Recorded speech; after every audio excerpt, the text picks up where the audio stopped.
you're thinking about really a single box that contains two boxes. One is the inner box and one is the outer box. So what do I mean by that?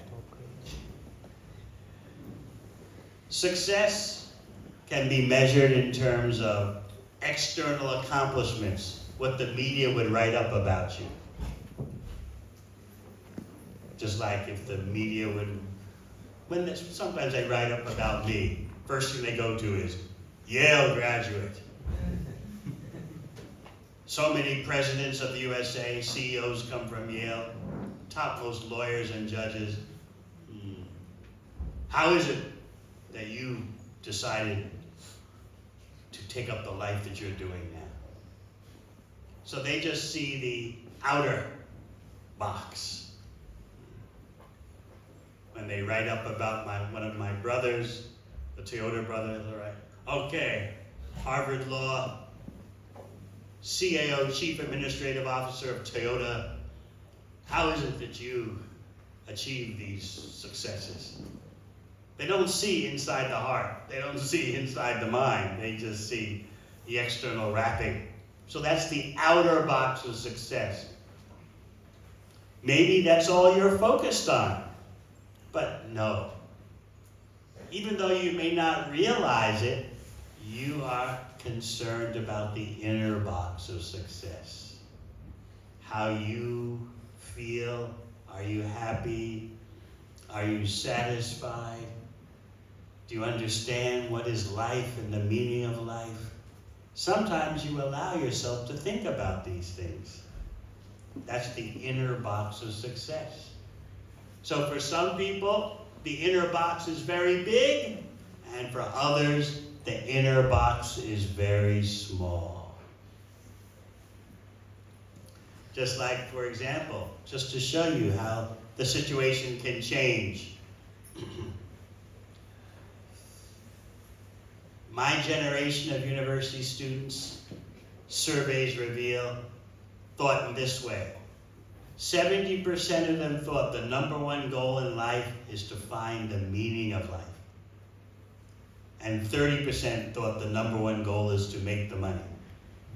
That was back in the 1970s. Now, it's reversed. 70% think the number one goal in life is to make the money, and 30% think the goal of life is to find the purpose, the meaning. So, over time, as time passes, the inner box and the outer box one becomes bigger, the other becomes smaller.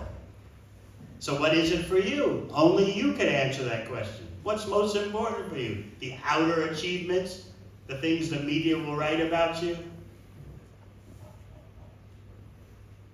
She came from India when she was 18, she went to Melbourne Uni, RMIT, and then she started at the bottom level of some Australian corporation, and now she is CEO at the age of 60. What do you think? You're thinking that would be glorious.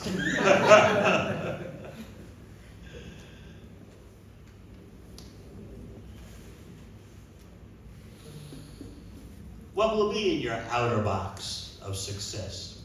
Will that be the everything for you? What kind of car you drive? Do you have any investment properties? That's a big thing, right? When you go home and you can tell your neighbors, yes, I have investment properties in Australia. Ooh. When you attend a wedding,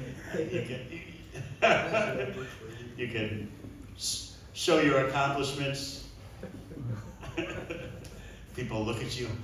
First of all, just because you're working and studying in Australia, they look at you like, certainly you'll be CEO in 5 years. Right? It puts pressure on you, doesn't it?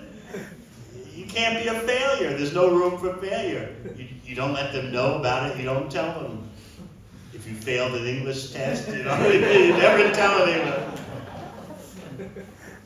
I was asking Gopur Bandesh Prabhu here, was saying, what's the most someone has taken the English test for PR? I thought it was 10 times. He told me he knows someone who's done it 60 times. It's really true, 60 times. Unbelievable.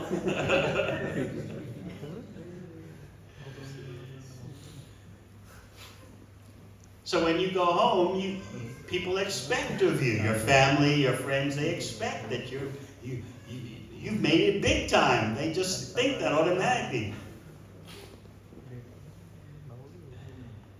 You may be just in Australia studying cookery, but people back home think, oh, that means you're going to be CEO of McDonald's or something.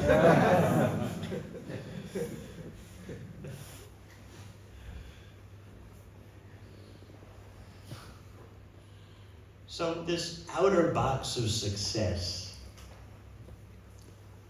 may dominate your life, but still, even though it may be very small, the inner box is there. How do I feel? Am I happy? What do I think about my life?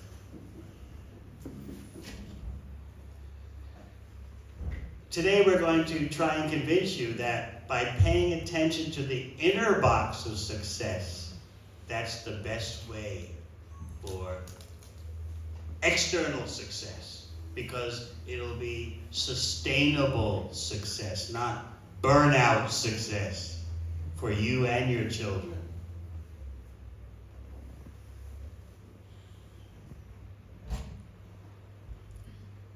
Another of my brothers, he's just retired. He was a doctor, a CEO doctor of a big medical charity in the USA.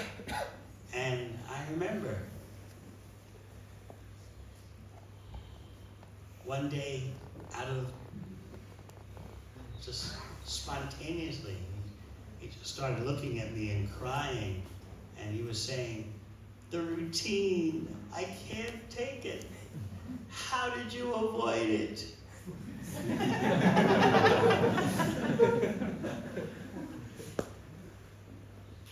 Now when I remind him of that, he says, oh, I don't remember that. Because that's what you have to do to be successful, right? Those weak moments, you just quickly forget them and you keep pushing ahead. That's what people will praise you for. I remember when he was in med school. He had finished med school, was doing his residency. And he was married, which in the USA they advise you don't marry while you're in med school or doing your residency after med school, because it's such a stressful time. Your marriage will not survive. I know one devotee, he enrolled in med school, and on the first day, when all the med students were gathered in the auditorium, the head of the med school, this is in California, said, among many things in his welcoming address, I want to say this: if there's anyone here among you new students who's following a spiritual path, I don't care what it is, following some spiritual teacher, I don't care who he is, drop it right now, because you'll never be able to finish your medical studies while